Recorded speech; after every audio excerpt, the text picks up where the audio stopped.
হরে কৃষ্ণ বন্ধুরা, সবাই কেমন আছো? আশা করছি তোমরা সবাই ভালো আছো, আমরাও ভালো আছি। আবার একটা নতুন রেসিপি নিয়ে চলে এলাম। আজকে একদম অন্য ধরনের একটা রেসিপি বানাবো। তো কালকে তো নৃসিংহ চতুর্দশী, তো আজকে আমি বানিয়ে রাখবো কালকের জন্য। আর আজকে হলো 21 তারিখ, 21শে মে, মঙ্গলবার। আর বুধবারে নৃসিংহ চতুর্দশী। তো বুধবারে নৃসিংহ চতুর্দশীর জন্য আমি মানে কিছু কিছু বানিয়ে রাখবো। তো নৃসিংহ চতুর্দশীতে অনেক কিছু বানিয়ে ভোগ নিবেদন করতে হয়, আর ব্রত থাকে, আর ভোগ অনেক কিছুই ভোগ নিবেদন করা যায়। আর ব্রতের যেরকম একাদশীর হচ্ছে অনেক কিছু বানানো হয়, সেরকম টাইপ মানে সেরকম বানানো হবে কালকে। আর বাকি অন্য অনেক কিছুই ভোগ নিবেদন করা যাবে।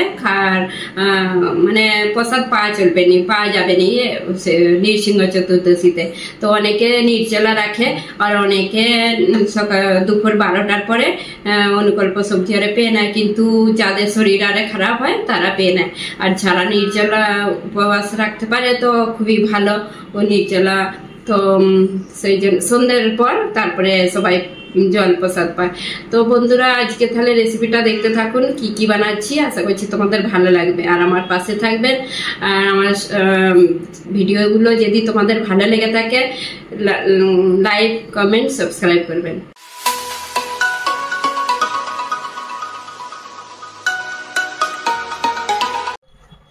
তো বন্ধুরা, আজকে কি বানাবো তো তোমরা দেখতে থাকো, ভিডিওটা অবশ্যই বুঝতে পারবে। তো এই যে এরকম একটা পাত্র নিয়ে নিলাম, আর এখানে দুধ নিয়ে নিচ্ছি 1 বাটিকে একটু কম, এই বাটির একটু কম নিয়েছি।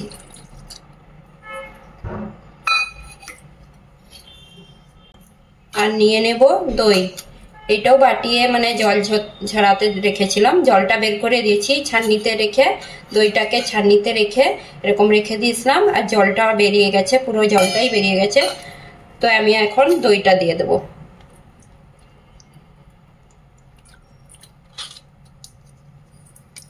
দইটা নিয়ে নিচ্ছি, আর 1 বাটি কিছু কম দুধ, গুঁড়ো দুধ। আবার যদি লাগে একটু দিয়ে দেবো পরে। চিনি নিয়ে নেব, এটাতে তোমরা মিষ্টির মধ্যে চিনিও দিতে পারো, আর কনডেন্স মিল্ক পাওয়া যায় সেটাও দিতে পারো, কিন্তু আমি চিনি দিয়েই বানাবো আজকে। চিনি এখন এই বাটির হাফ বাটি নিয়ে নিলাম। তো আমি এখন এটাকে ভালো করে এটাকে গুলে নেব।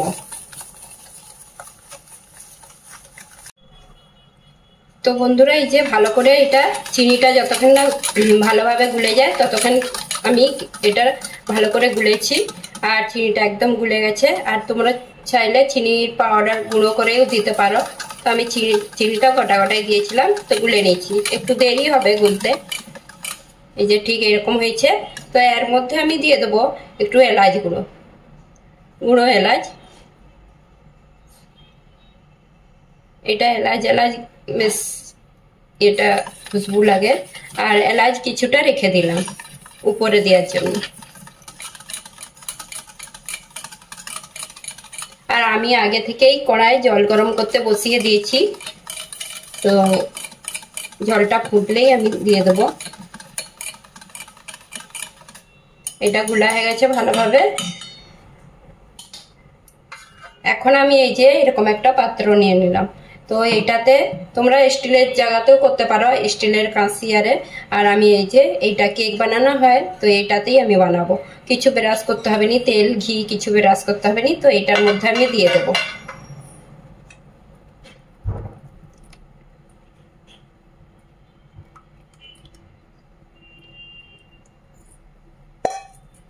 তো এই যে এরকম হয়েছে। এর মধ্যে আমি এখন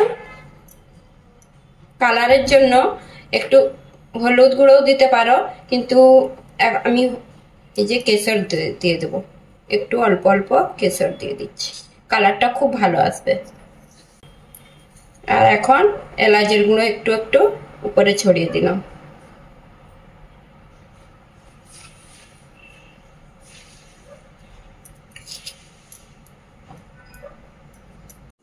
এই যে গ্যাসে আমি হচ্ছে যে চুলাতে কড়াইয়ে জল দিয়ে বসিয়ে রেখেছিলাম, জলটা এখন ফুটছে। তো এর মধ্যে আমি এখন এটা বসিয়ে দেব। এটা 20 মিনিটের মতন রাখবো মিডিয়াম আছে। 20 মিনিট পরে ফিরে আসছি। তো বন্ধুরা তোমাদেরকে এখন খুলে দেখাচ্ছি কিরকম হয়েছে।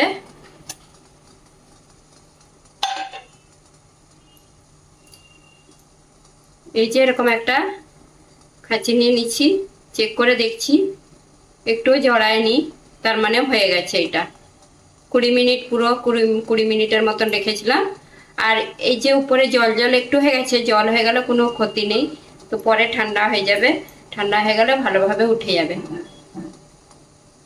সেট হয়ে গেছে পুরো, এখন নামিয়ে নেব এটা। তো বন্ধুরা এই যে একদম রেডি, আর খরবস রেডি। এটাকে খরবস বলে, আর আমি এইটাকে কাটিং করে তোমাদেরকে দেখাচ্ছি। তো প্রথমে সাইডগুলো একটু করে নেব চাকুর সাহায্যে।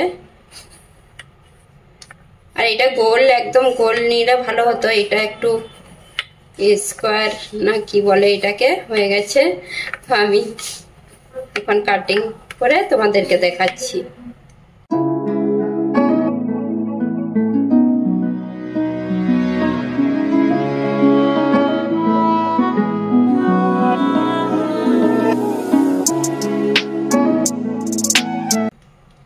তো চাকুর সাহায্যে উঠেনি, চামচ নিয়ে নিচ্ছি খুন্তি। তো আমি এই যে এটাকে এখন একটা এর মধ্যে ঢেলে দেব। ঢেলে তারপরে আমি দেখাচ্ছি তোমাদেরকে।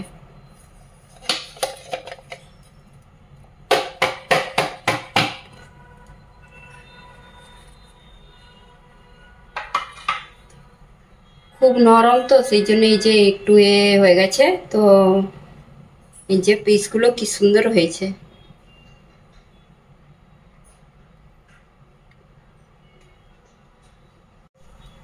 তো বন্ধুরা এই যে পিস পিস করে নিয়েছি, খুব সুন্দর দেখতে লাগছে। আর আমি কম করেই বানিয়েছি। আর এই যে কিছুগুলো এই যে সাইডগুলো একটু কাটিং করতে হয়ে গেছে, ছোট ছোট হয়ে গেছে, আর এরকম লাগছে ঠিক দেখতে। তো বন্ধুরা তোমাদের কেমন লাগলো কমেন্ট করে জানাবেন। আর এগুলো দেখতে যেমন খেতেও সেরকম। তো আমাদের গোপীনাথের জন্য সেই জন্য বানালাম। আর কালকে নৃসিংহ চতুর্দশী, সেই জন্য এটা বানিয়ে রাখলাম। আর আমি একটা কেকও বানিয়েছি, তো কেকের রেসিপিটা দেখালাম নি আজকে। এই যে খরবসের, এটা নতুন রেসিপি তো সেই জন্য তোমাদের সঙ্গে শেয়ার করলাম।